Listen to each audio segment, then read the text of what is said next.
Presiden PAS Abdul Hadi Awang sekali lagi mengajak orang Melayu menyertai perpaduan yang diusahakannya agar bangsa berkenaan dapat diselamatkan, sekaligus mencontohi langkah yang didakwanya dilakukan Nabi Muhammad SAW dulu. Kata Abdul Hadi ketika ini, orang Melayu ditipu secara terang-terangan akibat sikap lalai serta jahil masing-masing. Tambah ahli parlimen marang itu, orang Melayu menjadi mangsa dalam langkah politik negara selain menghadapi masalah rasuah, keruntuhan moral dan lain-lain, termasuk perpecahan dalam hal cabang agama serta perebutan harta. Kaum Melayu dipermain-mainkan dan ditipu secara terang-terangan dalam kejahilan serta kelalaian mereka, katanya dalam hantaran di media sosialnya. Abdul Hadi yang pernah dilantik sebagai duta khas bertaraf menteri dalam kerajaan sebelum ini menegaskan orang Melayu tidak boleh membiarkan kuasa politik yang masih ada terlepas kerana jahil dan leka. Selamatkan keadaan hari ini dengan perpaduan bangsa Melayu Islam seperti mana Rasulullah SAW memulakan dengan perpaduan bangsa Arab, katanya.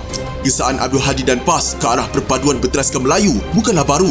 Ia semakin ketara dibuat parti itu selepas berakhirnya PRU ke-14 pada 2018 dan menyaksikan PAS bekerjasama dengan UMNO melalui Muafakat Nasional. Keputusan PRU ke-15 tahun lalu menyaksikan PAS tercicir daripada kuasa sebagai kerajaan pusat. Sebagai pembangkang, Abdul Hadi antara pemimpin utama seteru kerajaan yang awal membayangkan bakal berlaku perubahan kerajaan di luar pilihan raya sekali lagi. Terbaru PAS mengadakan kerjasama secara rasmi memberikan sokongan kepada inisiatif Proklamasi Orang Melayu yang diawali bekas Perdana Menteri Dr. Mahathir Mohamad.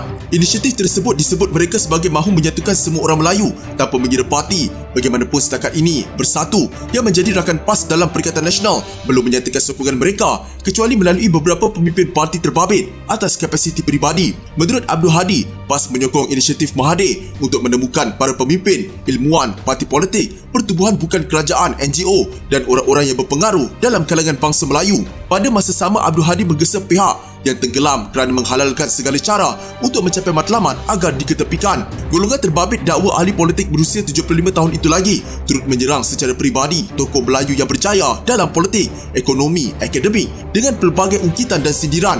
Abdul Hadi juga mendakwa masyarakat bukan Islam dan bukan Melayu adalah golongan yang terbesar menjadi penyakau serta terlibat dalam kegiatan rasuah.